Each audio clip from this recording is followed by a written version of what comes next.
Sciatica pain அதாவதுங்க இடுப்பிலிருந்து கீழே வரைக்கும், அதாவது கால் பகுதிகள், காலோட அள்ளைகளோ அல்லது பின்பகுதிகளையோ ஒரு நரம்பு இழுத்து பிடிச்ச மாதிரி பயங்கரமான பெயின், நிற்கும் போதும் சரி, கண்டினியூஸாக நின்னாலும் சரி வலிக்குது, உட்கார்ந்து எந்திரிச்சா வலிக்குது, கண்டினியூஸாக வலிச்சுட்டே இருக்குது, ரொம்ப கடுமையாக வலிச்சிட்ருக்கு அப்படின்னு நீங்கள் ஃபீல் பண்ணிகிட்ருக்கீங்க. இதுக்கு ட்ரீட்மெண்ட்ஸில் இருக்கீங்க, தீர்வே இல்லைன்னு யோசிச்சுட்ருக்கீங்க அப்படின்னா கண்டிப்பாக இந்த பதிவில் உங்களுக்கான சொல்யூஷன் கிடைக்கும். முழுமையாக பாருங்கள்.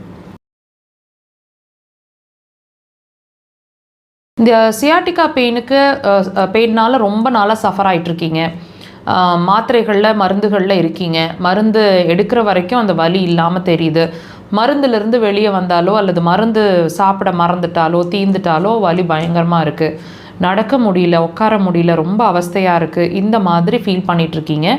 இதுக்கு தீர்வே இல்லையான்னு யோசிச்சுட்ருக்கீங்க அப்படின்னா ஒரு விஷயம் நீங்கள் நல்லா புரிஞ்சுக்கோங்க. உங்கள் மருந்துகள் உங்களுக்கு என்ன செய்யுது, ஏன் அது தீர்க்க முடியாத பிரச்சனையாக இருந்துகிட்ருக்கு, இதெல்லாம் யோசிச்சுருக்கீங்களா? தயவு செய்து யோசிங்க. அப்போ தான் நீங்கள் உங்களுக்கு என்ன பண்ணிகிட்ருக்கீங்க, நிஜமாலுமே அந்த மருந்துகள் நமக்கு தீர்வு தான் காண உபயோகமாக இருக்கா அப்படிங்கிறதெல்லாம் கண்டிப்பாக யோசிப்பீங்க. இப்போ இந்த உங்கள் பிரச்சனைக்கு நீங்கள் தீர்வு காண உங்கள் மருந்துகளில் இருக்கீங்கன்னு நீங்கள் நினச்சிட்ருக்கீங்க இல்லையா? இப்போது மருந்து எடுக்கிற வரைக்கும் அந்த பிரச்சனை இல்லாத மாதிரி ஒரு நிலை, மருந்து கொஞ்சம் கேப் விட்டு எடுக்க மறந்துட்டா, கேப் விட்டால் ஏன் மறுபடியும் வலிக்குது, இது ரொம்ப நாளாக நான் சாப்பிட்டுட்டு தான் இருக்கேன் ஆனால் ஏன் தீர மாட்டேங்குது என் பிரச்சனைன்னு யோசிச்சுட்ருக்கீங்க அப்படின்னா உங்கள் மருந்துகள் உங்களுக்கு என்ன பண்ணுதுன்னா பெயின் கில்லர்ஸ், அதாவதுங்க வலியை சப்ரஸ் பண்ணக்கூடிய விஷயங்கள் தான் செய்யுது.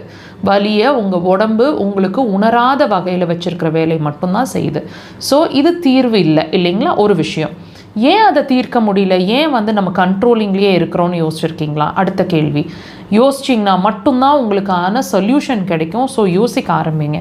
இப்போ இந்த பிரச்சனையை ஏன் நம்மளால் சொல்யூஷனே கொடுக்க முடியல அப்படின்னு கேட்டால், நீங்கள் நினச்சிட்ருக்கிற பிரச்சனையே கிடையாது. நீங்கள் சஃபர் ஆகிட்டுருக்கிற உங்களோட வலி பிரச்சனையே கிடையாது. ஏன்னா அது பிரச்சனையோட அறிகுறி தான். இப்போ நீங்கள் என்ன மிஸ்டேக் பண்ணிகிட்ருக்கீங்க, பிரச்சனையோட அறிகுறிக்கு சிகிச்சை எடுக்கிறதுக்கு முயற்சி பண்ணிகிட்ருக்கிறீங்க. ஆனால் அந்த சிகிச்சையும் முழுமையான சிகிச்சையாக இல்லை, கண்ட்ரோலிங் ப்ராசஸில் இருக்குது. ஸோ பிரச்சனையே நம்ம இன்னும் தீர்க்க ட்ரை பண்ணவே இல்லை. எந்த வழியிலையும் பிரச்சனை உள்கூட இருக்குது. உங்களோட சியாட்டிகா பிரச்சனைக்கு முழுமையான தீர்வு அல்லது அடிப்படை காரணம் அப்படிங்கிறது உங்களோட யூரினரி பிளாடர் சார்ந்த பிரச்சனையும் பித்தப்பை சார்ந்த பிரச்சனையுங்கிறத தெரிஞ்சுக்கோங்க.